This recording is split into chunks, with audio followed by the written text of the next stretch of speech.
Now, since 2012, the Tears Foundation has provided confidential services to victims of domestic violence, sexual assault, and child sexual abuse.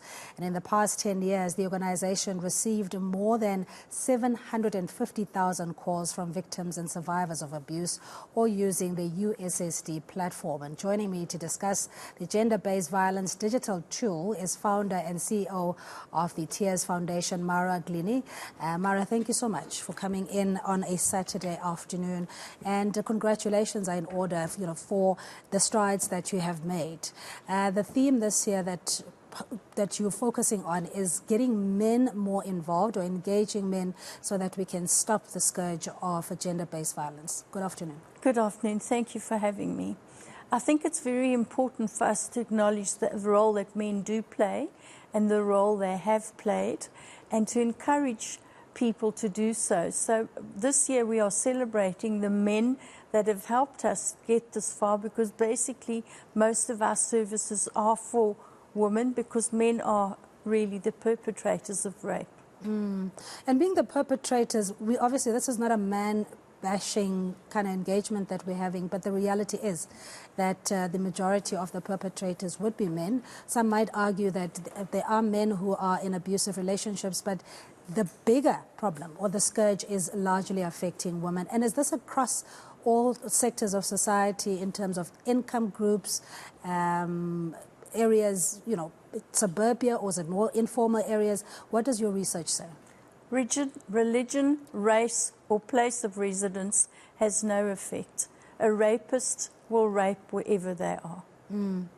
And when you have these 750,000 victims so far that you have, and considering that your services are pro bono, it's not for payment, how were you able to sustain your advocacy group, work, including the educational awareness programs that you run? It's been a very difficult journey. Thank you for asking that. A lot of people don't realize the costs. So a lot of my staff and I put in many, many extra hours because we are passionate about the cause.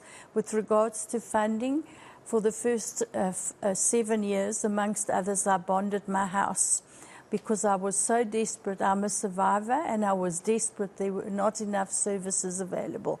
In the last couple of years, organizations have stepped up and helped us, and most of these organizations are run by men, which is why I'm celebrating the men who've helped victims. Yeah, you said that you're a survivor, and this had been that fuel, that driving force that led to you starting the Tears Foundation. And I think, as we were talking off air, not a lot of us speak about openly, where you say, me too. I'm personally a survivor of an abusive relationship many years ago. And at that time, there is the shame and, in fact, the shock that somebody else can lay hands on you for whatever reason. But you internalize it, and you make it your fault. Talk us through your journey as we inspire other survivors and people.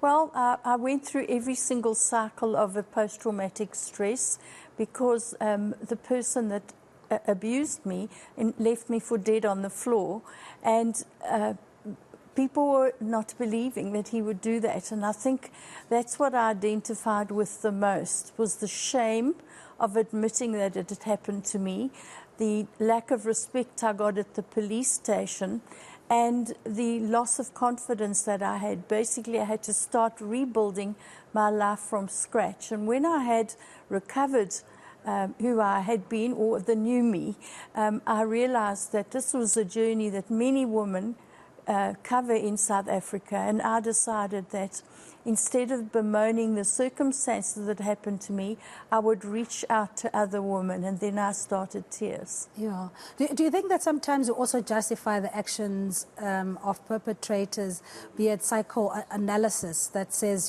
that person was traumatized, or they have absent father issues, they were abandoned, and this is how they turned out? Do you think that there is that sort of leniency towards perpetrators? I think people make those excuses, but I don't accept them. Abuse is abuse. It's a decision by the abuser, because if they put them into another situation where they can't get away with it, they will be able to control themselves.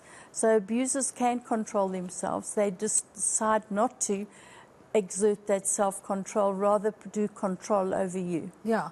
Now, you've gone and developed a very innovative tool, the digital GBV, gender-based violence digital tool, where people can access it via your smart device, and you also have a helpline where, people can then reach out to you. Just talk us through the digital tool.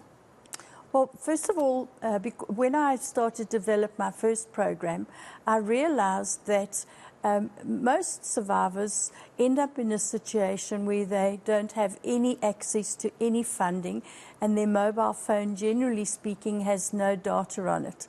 So I used the USSD service, as you correctly said, which means anybody anywhere in South Africa can access our service for free. And after a while, we added a help service where you can say you're in an emergency situation, and we will then send an ambulance or a police vehicle to assist you. But I started realizing that abuse didn't only take part in the situations that we understand and monitor. Abuse was taking place amongst under 12s. Even younger, and that as a result of those encounters, they were having babies. So what I said is, well, what can I do to help? I'm not going to point my finger at a young girl who's become pregnant through no fault of her own, quite often through ignorance or rape.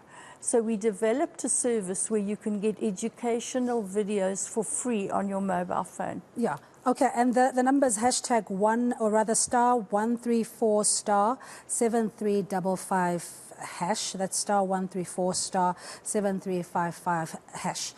Thank you so much, Mara. I'm sure we'll have you back in studio, and for all the work that you've done, for being an inspiration and a beacon of hope. We really appreciate it. We're speaking to the founder and CEO of Tears Foundation, Mara Glennie, talking about the innovative gender-based violence digital tool to help victims and survivors of gender-based violence. Those details are on the screen for you.